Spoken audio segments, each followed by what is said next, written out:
And welcome back from the break as we're ready to keep this misery train just rolling down the track. It's Yep. moving at a slow Just and miserable slides down. pace.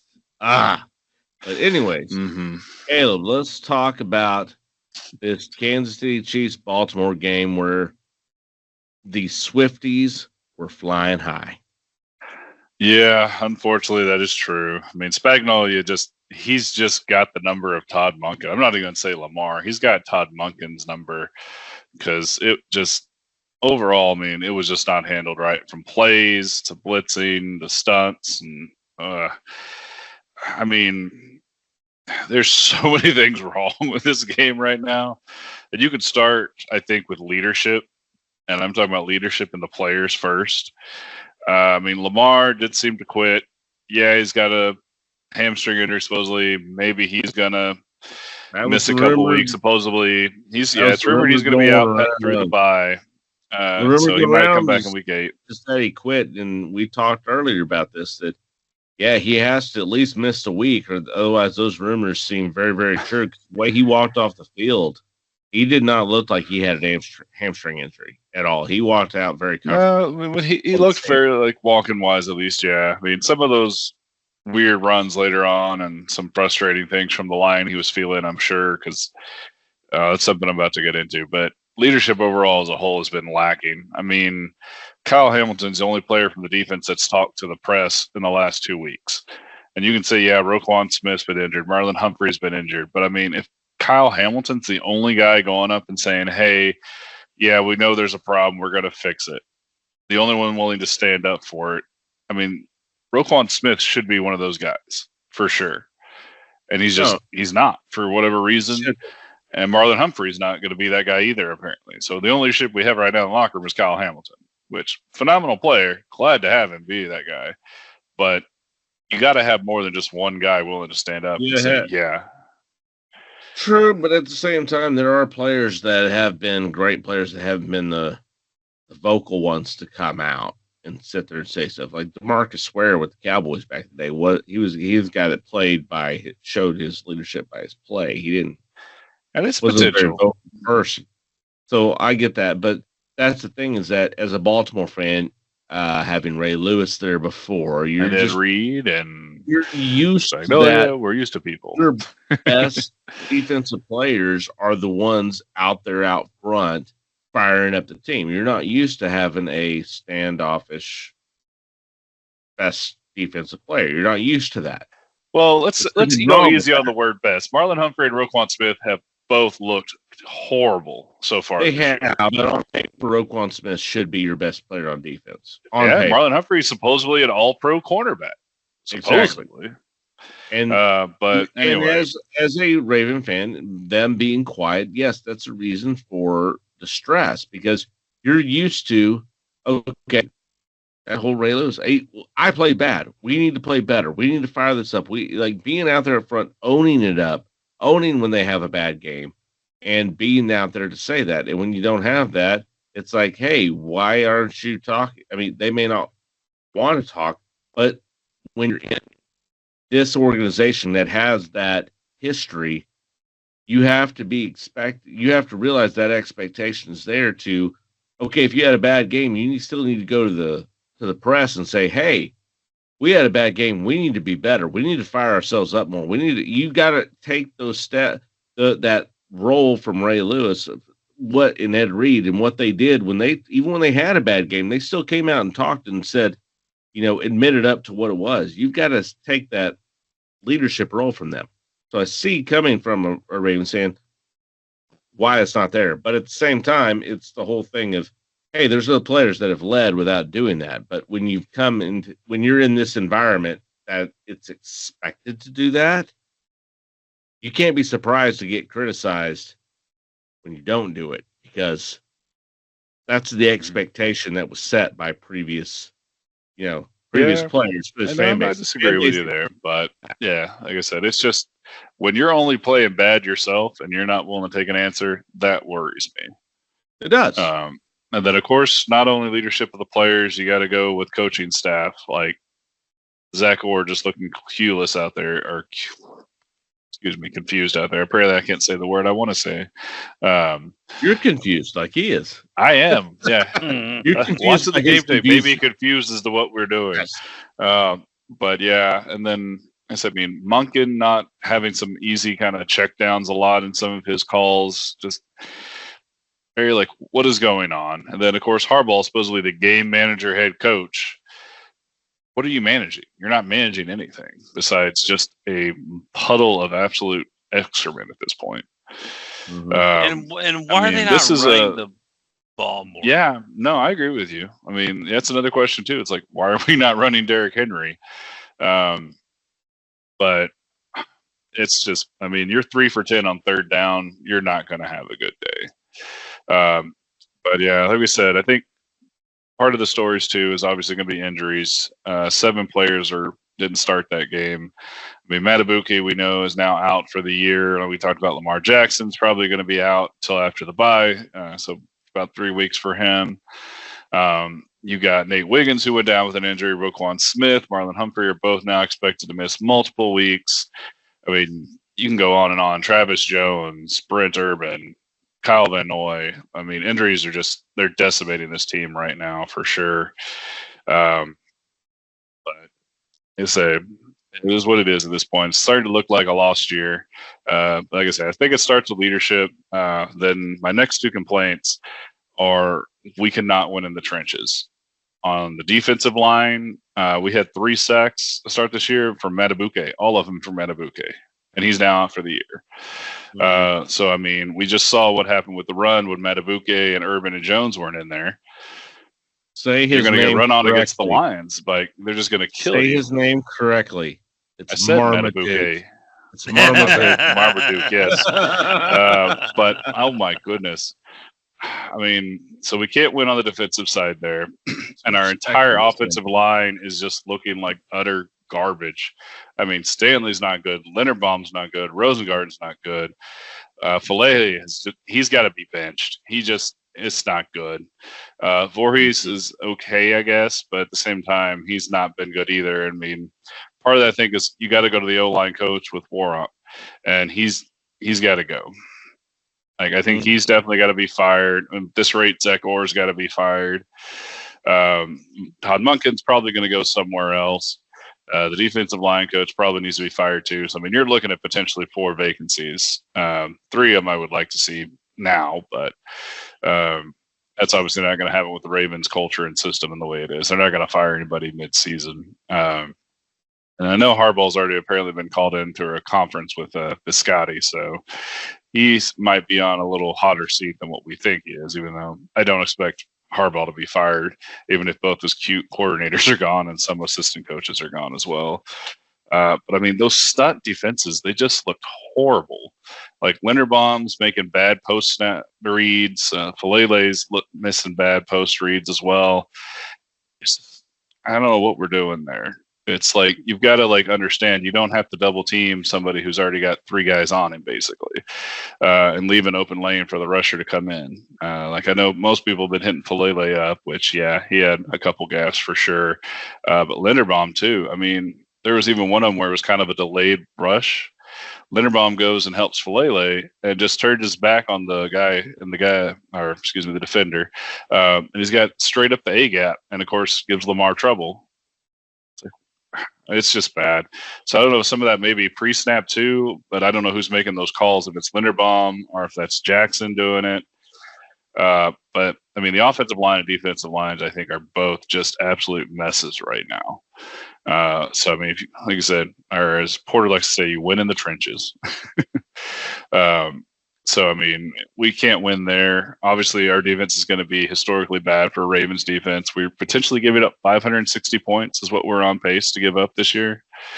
So, I mean, it's not good. I mean, I'd like to say, hey, we can take draft swings at the defensive line too, but I mean, you can just go over the recent misses. I mean, Camila Correa, Travis Robinson, Jalen Ferguson. I mean, you got all these picks that just didn't pan out for edge rushers. So, I mean, it's not going to look good anytime soon, I don't think, as far as those goes. But yeah, I think offensive line and defensive line are definitely what we're going to go see. I'm hoping Emory Jones can come back in a couple weeks. Maybe he can look better than what we have. I'd like to see Ben Cleveland until then, because Falele is just, he's not there. And again, maybe that's coaching, but Emory Jones is a 3rd-round pick for y'all, so. Yep. And still hasn't been cleared to play yet, but maybe soon. And I think he is brought in to, at least at this point, may not at this point rather, but at some point this season, start for Baltimore, because they definitely need some guard depth, especially with the struggling Falele, as you alluded to. So yeah, like I said, I mean, it's just not him. If it was just him, okay, yeah, great. But I mean, Stanley looks bad. Linderbaum's making bad reads and looking horrible. It's just a mess, and it's not good. It's just amazing. I mean, you look at we talked a little bit about it off air, Caleb, but the AFC North, you expected to be a pretty solid division, and then now, yeah, I mean, is Pittsburgh really the team that's favored to win that division now? I guess they are. Yeah, I think you've got to give it to them right now. I mean, like I said, you got Burrow out until about Thanksgiving, give or take, I think, and the Ravens just looking like an absolute dumpster fire right now, which is completely out of the blue. But yeah, so I mean, we'll have to see, I guess. Like I say, the Ravens at least have some winnable games. 3 of them being at home in a row is going to be nice. And you got the struggling Texans, and then the Rams. And you have a bye week in between those 3. You do. And then hopefully we can smash the Bears too after that. And hopefully we get some of these injuries back too. But I mean, we could potentially lose these next 2 games, and you're looking at 1-5 before the bye. Now I think we'll probably split it, but 1-5, you're not making the playoffs. Yeah. I mean, the last time the Ravens started 1-3 was 2005 and 2015. Both times Ravens didn't make the playoffs, so it's already you dug yourself a hole. My question for you is, with all this hate on the offensive line, which is very warranted, how long do you think you will get success with Derrick Henry? See, that may be going back to Jeff's point. Why aren't we running the ball more? Well, I mean, if the offensive line can't block for him, I mean, one of the reasons he fumbled in the Bills game was because of poor offensive line play. Led to that for sure, and that ultimate loss. But I mean, I think now with Cooper Rush going to be in there, I think you've got to give Henry the shot, see if he can try to do something maybe from his Titans days where he just carried a team on his back. So I mean, I don't know if he's going to be successful. I'm not going to lie to you with this offensive line, but I think it's going to be a very run heavy Derrick Henry offense for at least up to the bye. And hopefully that may help the line gel, because like you alluded to, Porter, earlier, everybody wants to run block. They want to go up and find their man. They don't want to try to do this nice zone, step back, slide coverages. They hate pass blocking. They hate that because they have to sit back and back up. They want to move forward. You ask any offensive lineman, they want to run block more than because they want to go out there and go smash someone and move forward. They don't want to sit back and keep people away. They want to go fucking hit people. That's what they want to do. That's why they're a big dude that wants to go hit another big dude and knock him on his ass. That's what they want to do. Let them do it. Like I say, so I mean, I think Derrick Henry's going to get his chance to shine for sure. But yeah, I'm not sure if it's going to be good. At his age, how much longer do you have? Because he's already showing. Well, he signed an extension. He's not showing any signs necessarily. I think he's getting hit in the backfield because this line is not blocking more than his ability to get there. Plus, Todd Monken going away from the run game. Part of my question. He's done that twice now. Are you more concerned about Derrick Henry? I know you're concerned about the line, but which one are you more concerned about? Because Derrick Henry, but even Derrick Henry at his age, Derrick Henry at his age, at his age, he's still phenomenal. Like it's like unheard of, and that's also because he's also a freak of nature. Like you look at Derrick Henry, and it's like he shouldn't exist. No, like yeah. it's absurd. Yeah, I mean, I think he's probably got maybe 3 years if you're really lucky, because I think he is kind of freak of nature that he could continue kind of like Frank Gore, playing late in his career. And because the way that he runs, he's so abusive. I mean, he's gotten better as he's gotten late in his career, avoiding a lot of the big hits. I mean, he's trucked a lot of people, and he'll still like if it's cornerback, he's gonna truck him. That stiff arm's gonna be there, yeah. Yeah. But he doesn't do it as much as he did, which is good. It's extending his career. It's just he's just such a freaking nature. I mean, yeah, and I mean, like I said, I mean, you could say maybe he's declining now because I mean he's never fumbled in like 3 or 4. I think that's an anomaly. I really think that's. No, I think he's in decline. I think he's in decline. I think you can still get serviceable years out of him, but I think after this year, you need to go ahead and look at get another running back in there to complement him because you're not going to be able to lean on him. You can use him and yeah. Well, I mean, don't forget you still have Justice Hill, who's still a good running back there. Yes. We're also missing our fullback Patrick Ricard, which has obviously helped Henry or any other running back try to run that ball, as well as pass blocking. Last year, you're going to be able to use him as your number one running back. Well, you did say that when we first drafted, or when we signed him, that he was already done. You did, so. and then you've been a little premature at some of that prediction. I did apologize afterwards. I go, I don't think he had anything left, and I was wrong, and I admitted I was wrong. I apologized, and I admit I was wrong. But right now, what I'm seeing, I fully take it. Yeah, I already admitted I was wrong. I already ate that crap. Yeah, I know. That was delicious. I ate every bite of it. But I'm just saying that much like what I'm Lamar seeing now, yes, the line is bad, but at the same time, hey, I mean, yeah, you can blame everything on the line. There's a timer on every player, so at the end of the day, he was the one that held the ball and fumbled it. Blame the line all you want. Luckily, he didn't do it against the Chiefs, but yeah, you can block. Hey, you can sit there and turn on the block, but at the end of the day, he had the ball. He's the one that dropped it. He could have held on to it. I don't know. You're 100% correct. I mean, and then I applaud Derrick Henry for even coming out and like taking ownership of that, especially after the week 3 against the Lions there, coming out and saying, "Yeah, I've got to improve this. This is BS." Exactly. Now, I was glad to that as well too, and he needed to do that. And don't get me wrong, if he would have joined the Cowboys instead of the Ravens, I'd still be saying the same criticism about him if he had done the same thing. I completely. And everyone should know that. I get you. As it is. But that's sort of like, all right, you said you need to do better, and then you fumbled again right after that. So, right. At what point, do I need to take? I can only take you at your word for so long, or we're already seeing now a decline.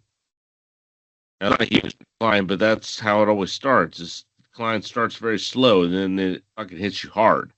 Thing is, it hasn't hit him hard very quickly because he's such a freak of nature. Right, yeah. I mean, Ezekiel Elliott was a great running back. Went down quick. That's how running backs go. Normally, that's how it goes. It's rare when you have somebody do what Derrick Henry has done for as long, but at the same time, Derrick Henry's a freaking gladiator. So, makes sense.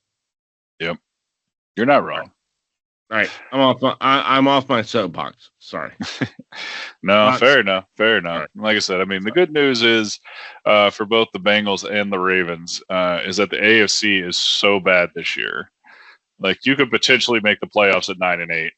That being said, I think there's too many problems with the Ravens, and I'm hoping they don't make the playoffs so they can maybe get a good draft pick, maybe get a pass rusher if we're lucky. You're not at that point, Caleb. You're not at that point. With these injuries, I mean, heaven forbid, if we actually lose both games before the bye, then yes. Yeah, if you lose to Houston and then try to go into the Rams, but I mean, like I said, I'm still though hopeful we can make the playoffs. Obviously, like I said, it's a down year for the AFC. I think there's like 5 teams with a winning record. Yeah, all of the Houston- AFC. Yeah, Houston is a 1.5 point pick against Baltimore, which is That's unheard of for Baltimore being home. yes. I mean, I guess you could say the Texans kind of blew out their last opponent, but It was Tennessee. yeah, That was the it was Tennessee. New quarterback, rookie quarterback. Yeah, I mean, this may be the thing. They're like, hey, you got Cooper Rush going in there now. You got a bad defense for the Ravens. Hmm. Playing at home, who cares? I mean, CJ we made Stroud Mahomes came- look like a decent Superman game. last night. So, Yep, and CJ Stroud came off a decent game. Not a great Right. game, but a decent game. Yeah. Fuck, I mhm. may have to bench Josh Allen and start CJ Stroud. Holy shit. Well, Maybe even worth it. Yeah, CJ I Stroud's mean- regressed. So With that He has defense, regressed, but against Baltimore's defense, right? he It's may like look you start Sam any defense Marino. that plays the Bengals, Mm, and you start any offensive player that goes against the Ravens. I mean, or the Yes. Cowboys. Any player that's Exactly. facing those two teams, basically, just start. Ugh. But yeah, so I'm already looking at edge rushers. I kind of like Auburn's Falk. Think he could be interesting. He looks good. But we'll have to get to that at another later date because ideally we'll be talking about maybe making the playoffs, but we'll see. Well, as we move later in the season, we start seeing how everything's panning out.